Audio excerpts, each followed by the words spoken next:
So years and years ago, when I was a young gullible light worker, my spirit guide told me this story. And I don't really consider it a story, it's more like a legend, because the components just are so far beyond the realm of believability that you can't even call it close to nonfiction. I feel like I have to explain it for those who may not be quite as familiar with some of the subjects. Angels don't have parts. They don't breed, obviously. There are no baby angels. There are cherubs, but those are not baby angels. Completely different type of being. Angels don't molt like the chickens do. So when they have a feather come out, or, you know, they get hurt, obviously, you know, they're stuck. So when an angel chooses to donate a feather, which is part of the story, it's something that's really special and doesn't really happen.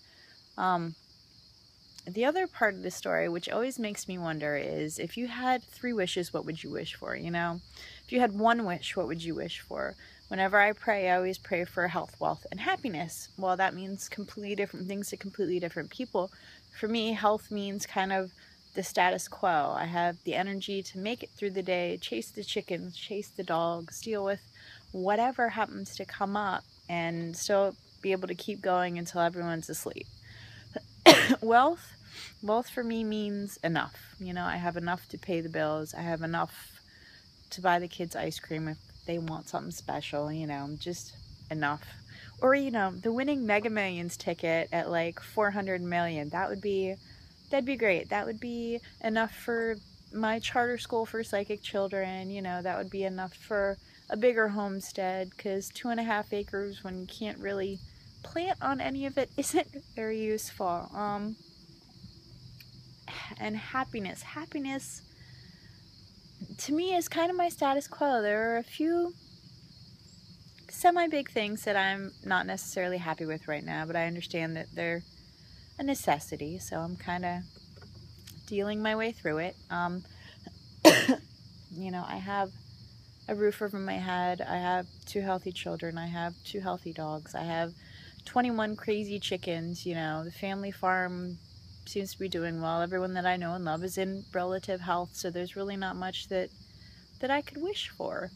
But we all have what I consider to be a heart wish, you know, and a heart wish is that thing that you absentmindedly wish for every time you pull on a wishbone, every time you buy a lottery ticket, you know.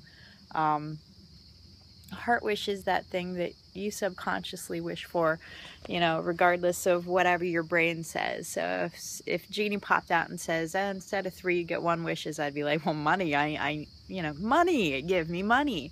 But my heart might wish for something completely and totally different, right? So something to think about. What is your heart wish? If you had 3 wishes, what would you pick your 3 wishes? If you had 1 wish, what would you pick your 1 wish to be? You know, I guess it's something I always think about when I feel lucky and I buy a lottery ticket, right? But my heart wish, you know, if I hadn't have dreamed about this, I don't think I would even know what my heart wish was. You know, I would probably wish that, you know, my kids would be healthy and happy for their entire lives. But you never know until you get the opportunity. And that was how this all kind of came back up. I actually didn't even remember it until I dreamed about it. God, the spiders are out already. Oh! And so anyway, the legend of the angel feather. The legend of the angel feather is a compilation of similar stories from spirit guides. And spirit guides love to gossip. They don't call it gossip. They consider it an exchange of information which could be useful at a later date. Which isn't really funny to me, but yeah, that's spirit guides for you. Technicalities, always technicalities. So this actually started as a love story, because you can have love without sex and sex without love. But in this case, love without sex. They say that a human and an angel fell in love, and of course can't be together.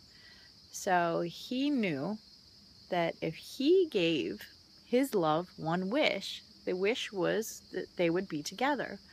And I feel like if you've ever seen, what is it? Oh my gosh, City of Light. I'm going to shoot myself for not remembering the name of this movie. Where the angel comes down and jumps off the building to be with his love. And I'm not going to give away the ending in case you haven't seen it. But yeah, it's love and tragedy and fantasticness. And that's kind of how this story goes, because he drops the pure white feather, and out of nowhere she sees a feather falling from the sky, and she grabs the feather, and her heart makes a wish to be with her love, and unfortunately she dies. And that's how they're together, which is great, because, you know, in the spirit world, you're not human, you're a spirit, and I assume that stuff is allowed anyway. You know, it could have gone the other way where he would have fallen. It doesn't really happen, FYI. And that's how the movie was made. But in this case, she died. Which is hysterical if you think about it, because on a spirit guide level, that's not actually a happy ending. So for them, that's very unusual. They love romance, they love love, they love happy endings. So her happy ending was her dying. But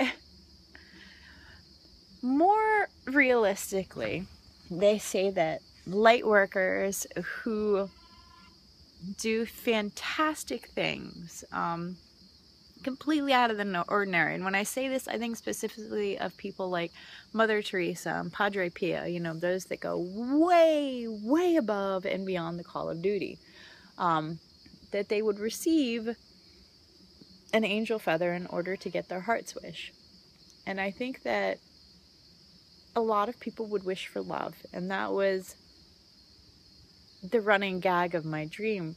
You know, it's like the bridesmaids fighting over the bouquet at a wedding, you know, for that one little thing. How far would you go for an angel feather, and what would your heart wish be? And that, it just kind of got me thinking about a lot of things, especially being sick. You know, you don't think of your health until crappy things happen. You know, you don't think of money until you don't have any. You know, you're not really obsessed with love until, you know, you realize you don't have what you need, you know. And happiness is kind of what you make everything in between. Nibby's out of there. Wandering pup. So if an angel feather today dropped out of the sky for you, what would your heart wish be? I'd like to know. I'm curious. I'm very curious. That's probably part of what's going to be my eventual downfall, but insatiably curious. Yeah. So it's a very brief story. Sorry if I built that up too much, but I always wonder, what does exemplary mean? You know, how far above the call of duty would a light worker have to go to get a feather? You know, and even then, would I be smart enough to be like, money, money, money, money, money, because your heart may be wishing for something completely different? Anyway, I love you guys. I'm starting to feel a little bit better. Back on real food. Hooray! Way better than a liquid diet. Way, way better than a liquid diet. I missed my Dr. Pepper a lot. But, it's getting chilly here. Winter is coming. Are you ready for pumpkin spice everything? Have a great weekend, guys. I love you. Bye.